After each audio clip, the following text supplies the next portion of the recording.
Before the trucks arrived, the last cars sat in a fenced lot in Burbank. They were quiet, low, silver, and already spoken for by people who had driven them every day. The drivers had asked to buy them. General Motors would not sell. The cars were going back. The ending looked less like a product cancellation than an erasure. A working electric car from the 1990s, loved by its lessees, was gathered up after its leases expired. Almost all of the cars were destroyed. A few were spared, but most survived only as photographs, memories, and arguments. The story began in public with optimism. In 1990, General Motors showed the impact, a battery electric concept car. California was fighting some of the worst smog in the country, and regulators were preparing a rule that would require major automakers to offer zero-emission vehicles if they wanted full access to the California market. The regulation did not create the electric car, but it changed the risk calculation. A company could keep experimenting in laboratories, or it could put something real into customers' hands. GM chose to build a production version, not as a conversion, but as a clean-sheet electric coupe. The result was the EV1. It looked as if the wind had filed it down. The rear wheels were partly covered, the body narrowed toward the back. Its drag coefficient was about 0.19, a number that still sounds improbable for a production car built before the modern EV age. Under the shape was a serious engineering program. The EV1 used an aluminum structure, plastic body panels, regenerative braking, low rolling resistance tires, and an AC induction motor. It was not a compliance shell with batteries stuffed into the trunk. It was a purpose-built electric car from one of the largest automakers in the world. GM did not sell it. Beginning in December 1996, the EV1 was offered through Saturn retailers, mainly in California and Arizona, under closed leases. The contract mattered. Lessees could drive the car, charge it, maintain it through GM's system, and fall in love with it. They could not own it. The first cars used lead-acid batteries. Their range was limited by today's standards, but for many daily commutes it was enough.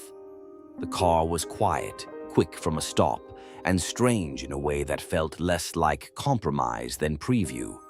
It made gasoline feel old without saying a word. Living with one required a new rhythm. Drivers came home and charged overnight. The mag-and-charge paddle became part of the household routine. Errands were planned around range, but not around oil changes, tune-ups, exhaust, or fuel stops. For the right driver, the limitations became a small map of a different life. There were real constraints. The EV1 had 2 seats. It was expensive to build. Early batteries were heavy, and cold weather could hurt range. It was not a family sedan, and it was not ready to replace every gasoline car. But it did not have to replace every gasoline car to prove that electric driving worked. In 1999, second-generation cars arrived with improvements, including nickel metal hydride battery packs on later versions. The better batteries pushed the EV1 farther between charges and made the car more convincing. By then, the program had become both a technical achievement and a business problem. The accepted production total is 1,117 cars, 660 first-generation EV1s, and 457 second-generation EV1s. Around 800 were made available through lease programs. That is a tiny number for General Motors, but it was enough to create a community of drivers who knew the car as transportation, not as theory. For an automaker that built millions of vehicles, the EV1 was almost invisible on a balance sheet.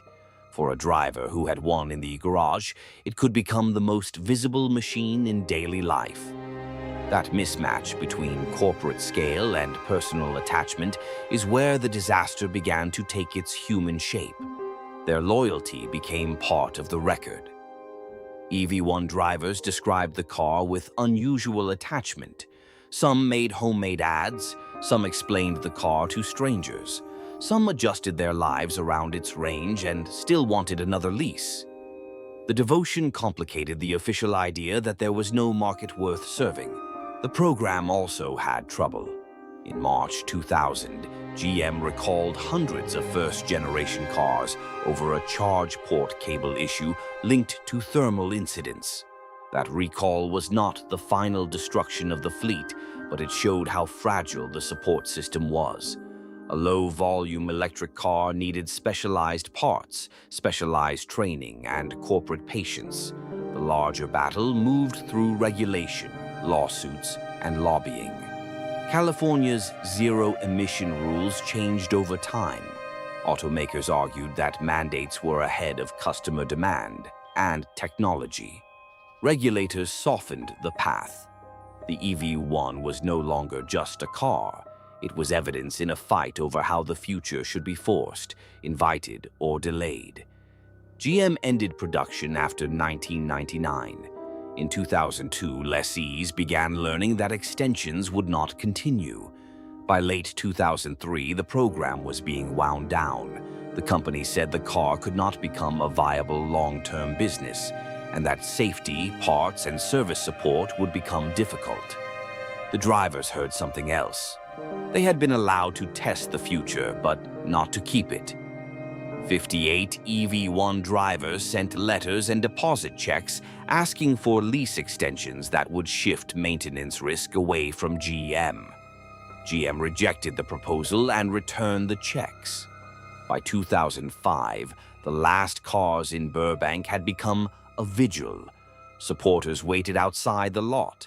Some were former lessees, some were environmental activists, some were recognizable public figures, including actresses Alexandra Paul and Colette Devine. The scene had the quiet desperation of people trying to rescue machines from a decision already made. When car carriers came, protesters tried to block them. Some were arrested. The point was not that an EV1 could save the world by itself. The point was that these particular cars still worked for people who wanted them, and the company that built them still chose not to sell. Most EV1s were crushed. The number preserved is usually given as about 40. Many donated to museums and schools, with drivetrains disabled, batteries removed, or systems made inoperable. The survival of those cars did not soften the image of the others being destroyed. It sharpened it. Museum cars became a different kind of witness. They could show the shape, the cabin, the engineering seriousness, and the ambition. But most could not show the feeling of driving home silently in traffic, or the ordinary pride of plugging in at night. The Smithsonian received a complete EV1 in 2005 after negotiations because the museum wanted an intact example. Its battery is now inert, but the car's completeness matters. It preserves the uncomfortable fact that the EV1 was not a sketch of a future product. It was the product. The EV1 also attracts myths. Some claims point to oil companies and battery patents. The documented record is narrower and more complicated. GM's interest in the Ovonics battery venture was sold to Texaco, and Chevron later became connected through Texaco. Patent disputes around large-format NEMH batteries were real. That does not prove that an oil company ordered the EV1 crushed. The safer truth is still damning enough. GM built a working electric car, leased it to devoted users, declined to sell it to them, recalled the fleet as leases ended, preserved only a small number, and destroyed most of the rest. No single hidden hand is needed to make the decision feel catastrophic. Years later, the world moved toward the thing the EV1 had previewed. Lithium-ion batteries improved. Charging networks grew. Electric cars became products, not experiments. GM returned with other electrified vehicles. Startups used the old failure as proof that waiting for incumbents might not be enough. The EV1's tragedy is not that it failed to become every car. It is that it became a real car for a small group of people, and then the company took that reality away. Its quiet catastrophe was measured in lease returns, disabled museum examples, and crushed aluminum. What remains is a shape from the 1990s that still looks unfinished in the present tense. Not obsolete, not triumphant, unfinished. A car that proved something early, disappeared almost completely, and left behind a question the industry spent decades answering with other people's batteries, other people's factories, and other people's time.